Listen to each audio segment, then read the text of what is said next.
வணக்கம். தேசம் சிறப்பு செய்திகளுக்காக நான் உங்கள் ரேவதி குணால. 109 ஆண்டு பழமை வாய்ந்த சங்காட் கெண்டெக் தோட்ட தமிழ் பள்ளிக்கு தனி நிலப்பட்ட அங்கீகாரம்.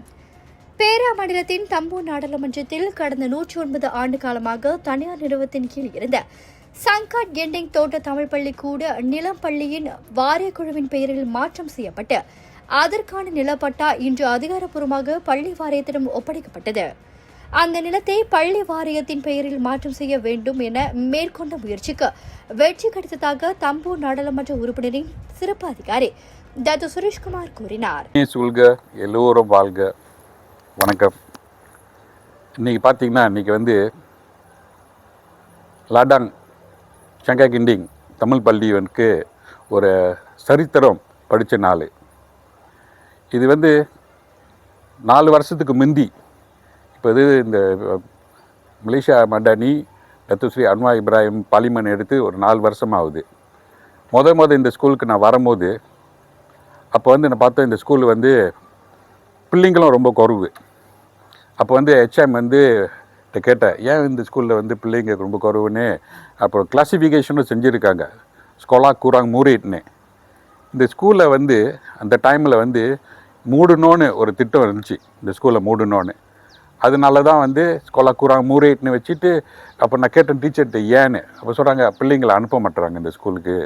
நீங்கள் பார்த்தீங்கன்னா திடலே இல்லை. அப்போ ஒரு ஆக்டிவிட்டி ஒன்று நடத்த முடியல பிள்ளைங்களுக்கு. ஸோ அப்போ பெற்றோர்கள் நினைக்கிறாங்க இந்த ஸ்கூலுக்கு வேணாம், வேறு தமிழ் பள்ளிக்கு மாற்றிடலான்னு. அன்றைக்கி தான் நான் முடிவு எடுத்தேன், இந்த ஸ்கூலில் ஒரு அங்கீகாரம் கிடைக்கணும் இந்த ஸ்கூலுக்கு. ஸ்கோலா கூராங் மூரேட்னு மூடவே கூடாதுன்னு. அப்போ அன்றைக்கி நான் டீச்சர் ஹெச்எம்கிட்ட சொல்லிட்டு போனேன், இந்த ஸ்கூலுக்கு என்ன வேணுமாலும் கேளுங்க, ஃப்ரீயாக கிடைக்கும்னு. அந்த முயற்சியில் நம்ம செஞ்சுக்கிட்டு இருக்கோம். பிரதமர் டத்தோஸ்ரீ அன்வார் நாடாளுமன்ற உறுப்பினர் டத்தோஸ்ரீ அன்வார் தொகுதியான இதில் 5 பள்ளிகள் உள்ளன. அவைகள் சங்காட் கிடேங், சமுர் தோட்டம், கிளேபாங் தோட்டம் மற்றும் சத்யசீலா ஆகிய பள்ளிகள் தனியார் நிறுவனத்திற்கு சொந்தமான நிலத்தில் இருந்து வந்துள்ளது. பேர் சேகர் ராமையா. இந்த பள்ளியின் செங்காட் கெண்டிங் தமிழ் பள்ளியின் எல்பிஎஸ் தலைவர். பார்த்திங்கன்னா இன்று நமக்கு பள்ளியில் ஒரு நல்ல ஒரு நிகழ்ச்சி நடந்திருக்கு.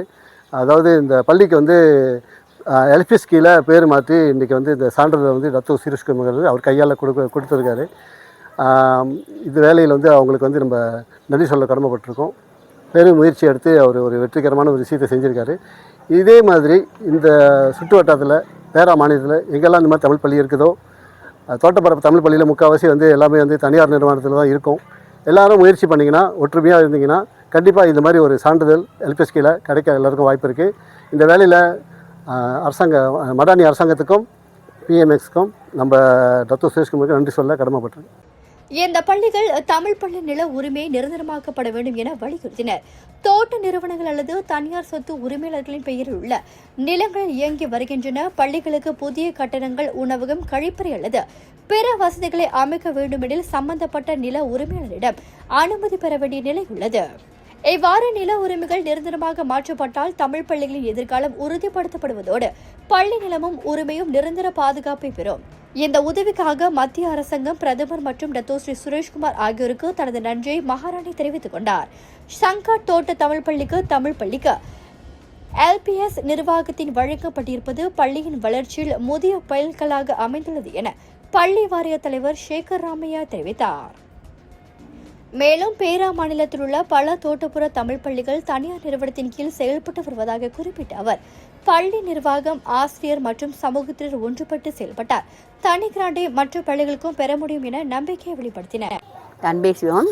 என்னுடைய பேர் திருமதி மகாராணி சுப்பிரமணியம். நான் எஸ்டேகத்தி சங்கா கெண்டிங் தமிழ் பள்ளியின் தலைமை ஆசிரியர்.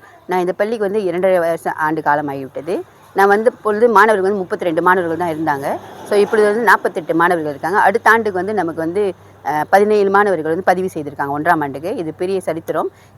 இங்கே வருகின்ற பெற்றோர்கள் கேட்குற ஒரே விஷயம் நம்மளுக்கு திடல் இருக்கான்னு கேட்பாங்க.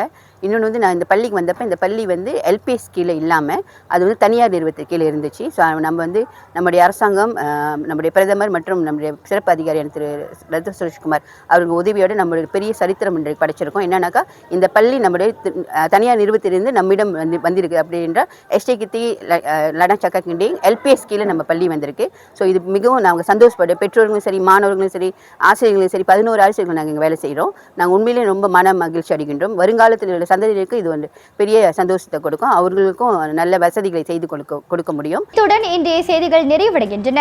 மேலும் பல ஆன்மீக செய்திகளை தெரிந்து கொள்ள தேசம் டிவி மலேசியா யூடியூப், டிக்டாக் மற்றும் இதர சமூக வலைத்தளங்களை பின்தொடருங்கள்.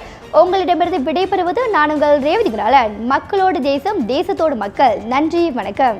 ஒரு வீட்டுக்கு ஒரு பட்டதாரி எனும் நிலை போய் ஒரு வீட்டுக்கு பல மருத்துவர்களை உருவாக்கும் நடவடிக்கையில் இறங்கியுள்ளது எய்ம்ஸ் பல்கலைக்கழகம். இந்திய மாணவர்களின் எதிர்காலத்திற்கு அடித்தளம் அமைக்கும் எய்ம்ஸ் பல்கலைக்கழகம் MIED வழி மாணவர்களின் பொருளாதார பிரச்சனையை கல்வி உபகார சம்பளம், கல்வி கடனுதவி மூலம் தீர்த்து வைக்கிறது. எய்ம்ஸ் பல்கலைக்கழகம் தரத்தில் உயர்ந்தது, போதனைகள் சிறந்தது, மாணவர்களுக்கு நிலையானது. இன்றைய நாடுகள் எய்ம்ஸ் பல்கலைக்கழகம்.